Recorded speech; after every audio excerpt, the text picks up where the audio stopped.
welcome to Onesies, a podcast of one season wonders and blunders. My name's Andrew. Hi, I just escaped my female jungle. My name is Emily. Well, now, Emily. Oh, cool. We've got a apparently OCR'd summary to guide us. Yeah, it looks terrible.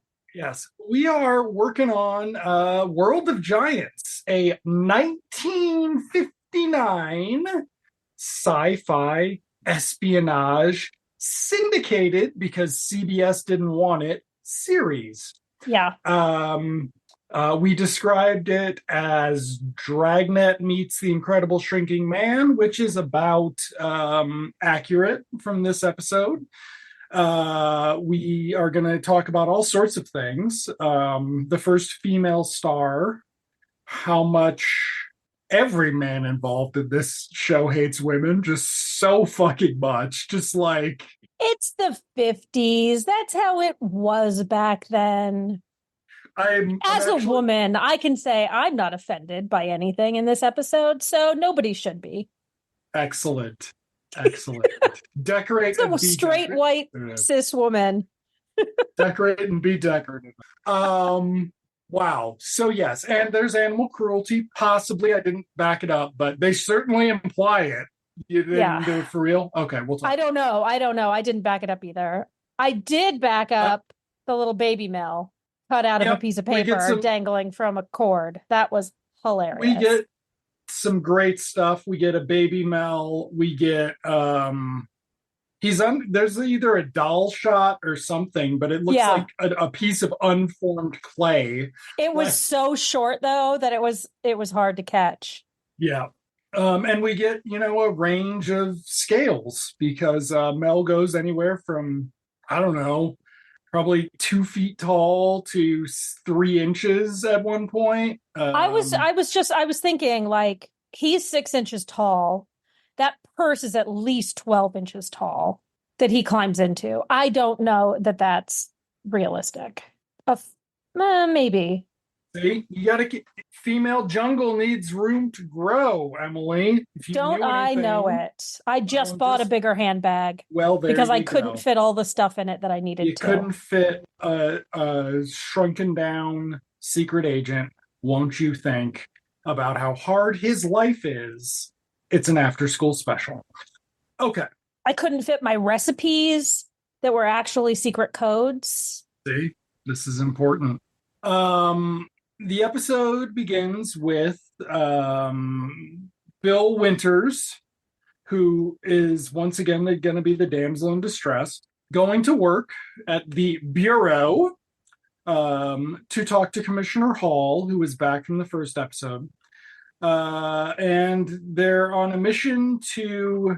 We also get a lengthy exposition dump introducing us to the series again, just for Emily, in case she forgot. How was the doctor? Oh, it was great. He knows that I'm Mel Hunter, that I'm 6 inches tall due to exposure to jet fuel. I don't think they say... Stupid. I don't think they say behind the Iron Curtain, though, this time. I don't think they said behind the Iron Curtain either. But their new assignment is to... And they bring Mel with, so he climbs out of his little briefcase. Aww. He... where he sits at all times like a psychopath, like the Winter Soldier. Some people got that reference. Emily did not.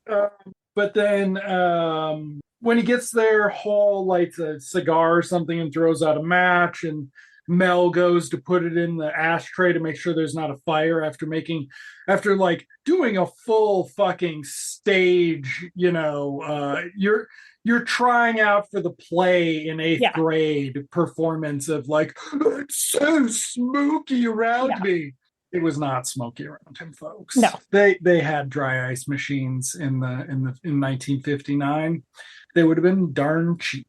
Anyway, so their assignment is for Bill to worm his way into stage starlet Sally Thomas's apartment so Mel can sneak into her purse because she is a spy who carries notes in her purse.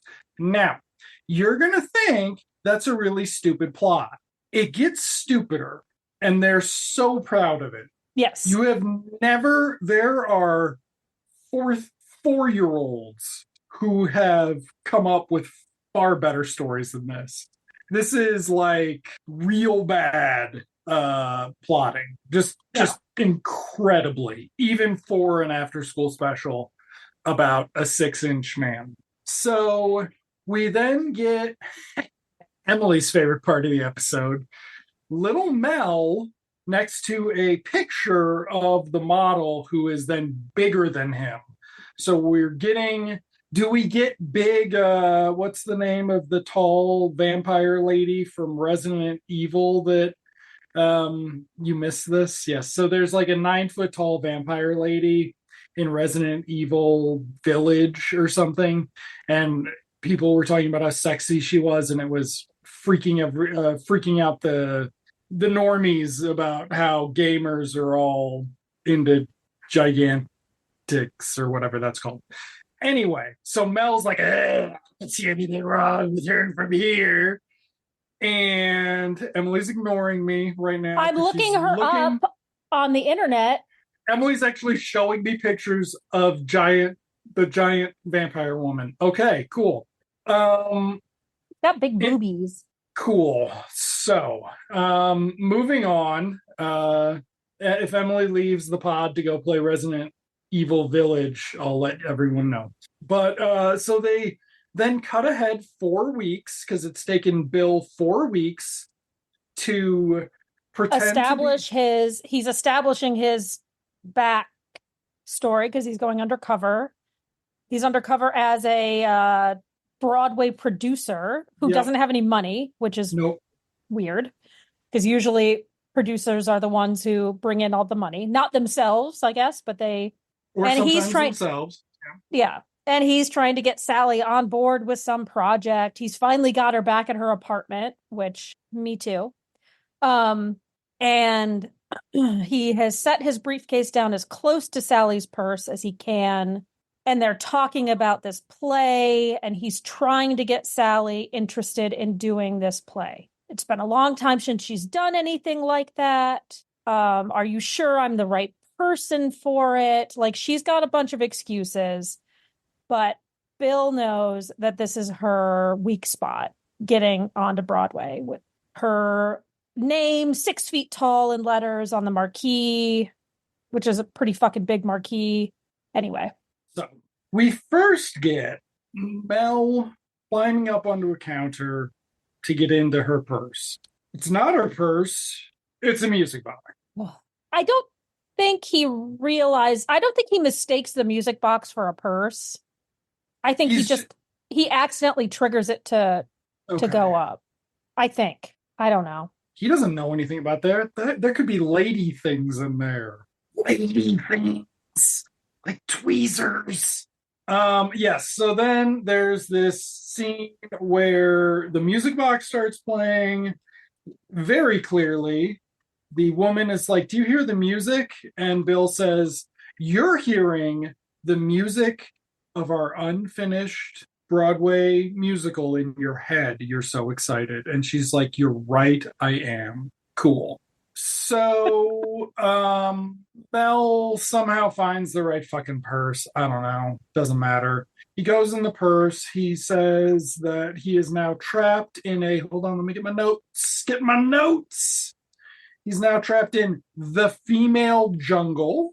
He starts looking around. He'll find a gun eventually, which will fall on him, and he will have to prop himself. He will have to use tweezers to get out of this situation. So it's a good thing. Yeah. It's a strong tweezers. But at that point, he says something about the feminine arsenal on display here. And she has some recipes because, of course, she does. She's a lady, and they know how to cook for their men. Can I just say about the purse? Mm-hmm. They're just guessing in the beginning of the episode that that's where she keeps her stuff. Yep. Where else would she keep it? I mean, her dress probably doesn't have pockets. What? She's dressed very casually for a night at home with a producer. I'm just kidding, folks. She's in like a proper evening gown. Well, right, because Because it's 1959 when men and women knew their place. They were just it's what Jerry Seinfeld wants. whatever. It's what he wants. He's a groomer. Whatever. Just a bit. Just a bit. But he's not ashamed of it, Emily. He's not ashamed of it. He's proud of it. Okay, so I mean, let's be real. You don't want to talk about how Robert De Niro fucks 20-year-olds. He's 95 years old. He just had a kid with like a 25-year-old or 30-year-old. And they're getting divorced now, aren't they? Cool. Great. Like, they're all fucking pigs. Like, did I tell you that I saw him walking through Beverly Hills? Did you go, you fucking pig? What? No. I thought you saw Al Pacino. Oh, it was Pacino. I'm sorry. I confused them. Everybody knows Pacino's a man slut. He's not. He doesn't put on an air of respectability like De Niro does. Anyway, so yes, he's searching around the purse.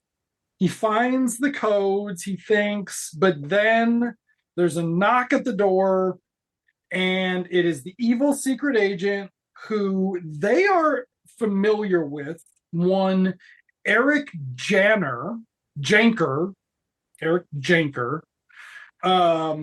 And so she's like, I'm having a meeting with this producer. His name's, Fred. And he's like, that's not Fred, that's Bill Winters. And Bill Winters is like, no, I'm not. I've got an ID. Fred. Hey, dude, what are you talking about? And the other guy's like, dude, we fucking know each other. He's like, you don't know me. And the music? Through narration, Mel tells us that, he's playing this game with Eric just to buy him time to make sure he can get the secrets out of the bag and get safely back into the briefcase. So it's like there's two levels of stupid. There's the stupid that made the episode, and then the stupid, or three levels really, because there's the stupid that is the episode, the stupid that is the narration, and the stupid that is the performance of the narration. Delightful. So we also need to mention that Eric brings a dog with him, which I was expecting to have some point before it's little man versus dog. It does not. But we had cat, we had possum, and now we've got dog. Every episode. Yeah. I hope there's a bird of some kind next. Oh, that would be awesome. Because an owl. Ooh, an owl that hunts like little things. The scale will go to shit. It's going to be great. It's going to be, the owl's going to be the size of Mothra. Yeah. Okay, so, yeah. They knock, Eric's like, you dumb broad. This is Bill Winters. He's a secret agent. He's tried to trap you. You're a dumb broad. Knocks him out. Puts him in a closet. They leave, presumably with the purse. And so old boy's out of the purse. At some point he got out of the purse. Yeah, he got out of the purse with the recipes fully rolled up, like completely rolled up and secured with a paper clip. Okay. But they're going to basically disappear from the episode at this point. Because when we return from commercial, we find out the plot of the rest of the episode. He has 1 hour before Eric comes back to kill Bill. 1 hour. We have approximately 13 minutes left in the episode. So we have lost the real time of last week. But he needs to climb up onto the desk, write a note, throw the note out the window, hope someone calls the bureau, and hope they get there in time. This is all plan. so tenuous. Like all of these things need to happen for them to be safe. And I just find, even with the suspension of disbelief, I cannot go this far. So, I also like that they don't have glass breaking on the sidewalk money. Yeah. They've got miniature paper doll money, but they don't have glass breaking on the sidewalk money. You'd have to sweep that up. So yes, we get this big layout of the room, what he's gonna have to do. It's like a commercial for that game Mousetrap in the 80s. Then he starts doing it and repeats everything he's gonna do. Just crackerjack writing here. But basically he's got to sneak past the dog, climb up a lamp cord the dog has got its paw on, Get on the desk, write the note, get the note out the window. The lamp cord thing, I actually backed that up because I'm like, nothing happened. There's no drama to this whatsoever. Nope. He gets there, doesn't wake up the dog, and he goes, oh, it's cool. Great tension. Climbs up to the desk, but then he discovers, now he's been miniature for, when the series started, it had been 6 months. Bill spent 4 months 4 weeks, so that's at least a month. Yeah. Plus, let's give 2 weeks for the last 2 episodes. He's been shrunken. He's been the Incredible Shrinking Man for 7 months, 7.5 months at least. And he's like, I can't write with a fucking pencil. I had no idea. But cleverly, he breaks the lead off of the pencil and just uses that big lead, again, probably not to scale, to write a note giant size compared to him. Yeah. It just says urgent. I don't know what, I didn't read what else. Urgent call, like 541 emergency hunter. It's his secret agent message. Okay. That he's going to throw out the window and somebody's going to pick it up and call because okay. But all right, you got. Did you wonder? Hold on. Can I just say it would have been better if they had established at some point at the beginning of the episode, at the beginning of the series, like this is the code for if you need help. Last episode did establish that there was a phone number they just had to call, and it would be right. Okay. This is, you find this on the sidewalk, and nobody is doing this. No. Nobody. Anyway. But also, why didn't you use the typewriter? Because he would have had to jump on every single, it would have been fun to watch, but he would have had to jump on every single letter because it's not electric typewriter. This is a manual. They're very difficult. It's very different. It'd be hard for little Mel. We don't see any of his hummingbird reflexes this episode. Okay. No. So he does the thing. He's like, okay, I'm going to put it in this glass bottle. And he finds like a bottle of pills. This is totally off scale. They were like, just get a huge fucking bottle from some sciencey place. It'll be fine. Nobody will notice. It'll look fine. To the point that it's plastic and they drop it and it bounces. Yeah. He puts his note in there he doesn't. He throws the note over first. Then he throws the bottle, which wakes up the dog. Yes. So the dog is now after him. There's a scene where, this is kind of what I came for. There's a scene where he's climbing down the thing again after the dog has woke up. Or no, before he realizes the dog has woke up. And they cut to the dog growling. They cut back to Mel, and it is literally a paper doll cutout of the actor taped to the cord. Just 2 seconds of this kind of flapping in the wind. And then they cut back to Mel climbing back up on the table like the actual guy. This is what I came for. These cheap ass special effects. I fucking love it. And by special effects, I mean practical effects. It's so stupid. And there's a point where there's a tiny little, like you had, what did you call it? Like a barely ball. Molded piece of clay. That's later though. That's not yet. Oh, is that's that later? He falls down. Yeah. Oh God, I fucking love that piece of paper. They get back up on the thing. Or Mel gets back up on the thing and he's like, I've got a great idea. I'm going to hit the fucking dog in the head with the carriage return. But I have to time it just right to make sure that I actually hit the dog in the head. Good thing the dog inexplicably stands right next to the thing. So Mel hits it in the head and then makes a run for it. His new plan is he's going to fucking put the leash around something. Now, a leather leash that a dog is pulling on is going to be very difficult for you to do when you're that size. I'm just saying. Yeah. But he crawls under something. He crawls under the radiator, which should fucking burn him theoretically, right? It should be very hot. Maybe it's summer. Maybe it's not on. Yeah. It was summery last week. So, and we are in, of course, Washington, D.C. It's hot. County. It does get hot in D.C. too, though. Yeah. Who knows? Anyway, he crawls under the radiator, and this is where we get the shots of a little, like, it's like the head and torso of a miniature. It's really, really bad. And I mean, they know it's bad. They cut really quick, but they're just cutting to a barking dog. Like, Yeah. it's like, Yeah. there's only so many things you can cut to. But they did build a nice big radiator set. And so Mel runs over, throws the leash around the thing, and is like, I hope in the next 50 fucking minutes I can get this episode resolved.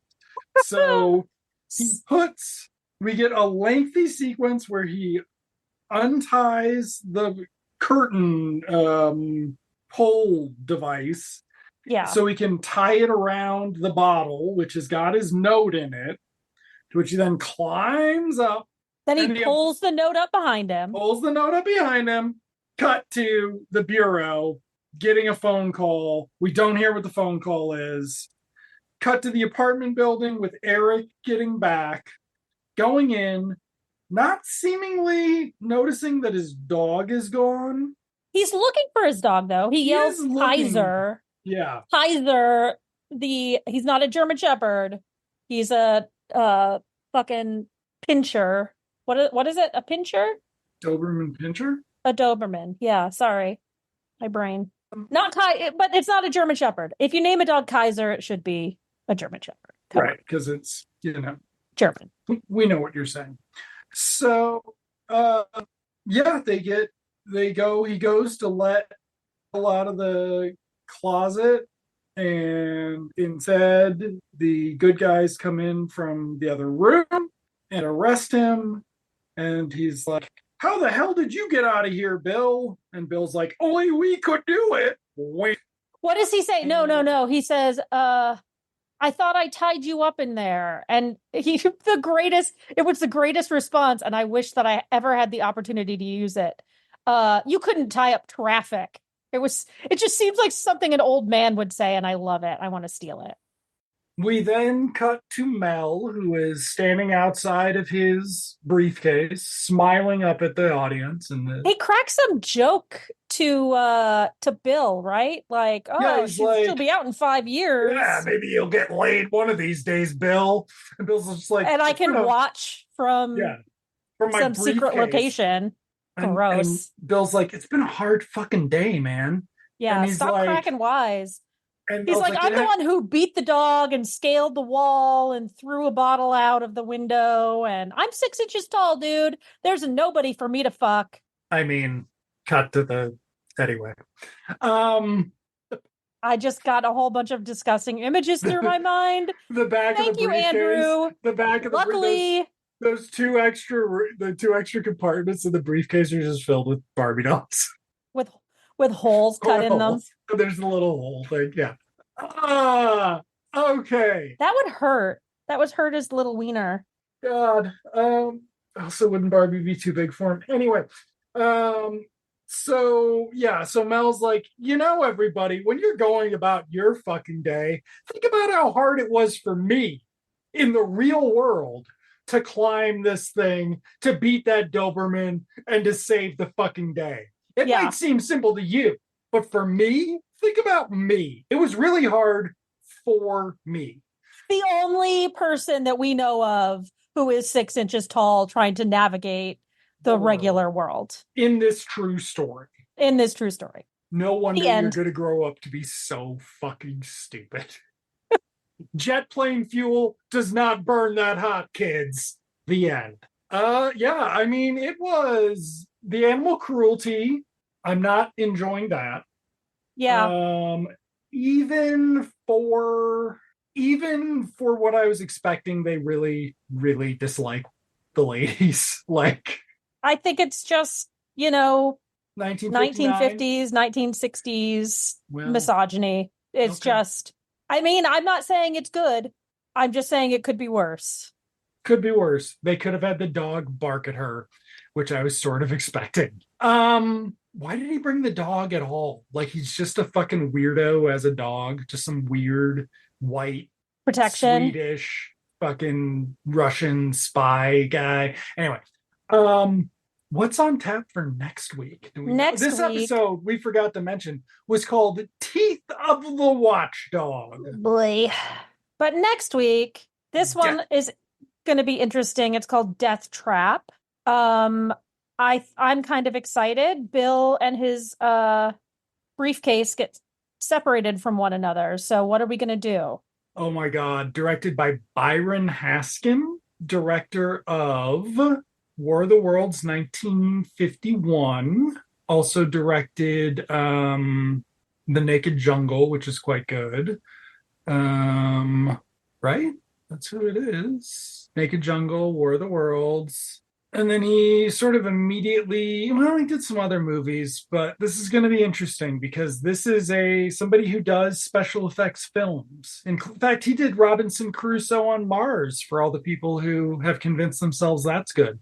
Um, but yeah, so this is an actual sci-fi director. We shall see what he does Yeah. with did the special effects, according to IMDb, on Arsenic and Old Lace. There you go. Huh. Interesting. But yeah, so we shall see what happens. Yeah, we'll next see week. if it improves. Luckily, they're only 30-minute episodes. There's not a lot to pay attention to. And there's some really, really shitty practical effects, which brings my heart so much joy. So, Andrew, see you in television land.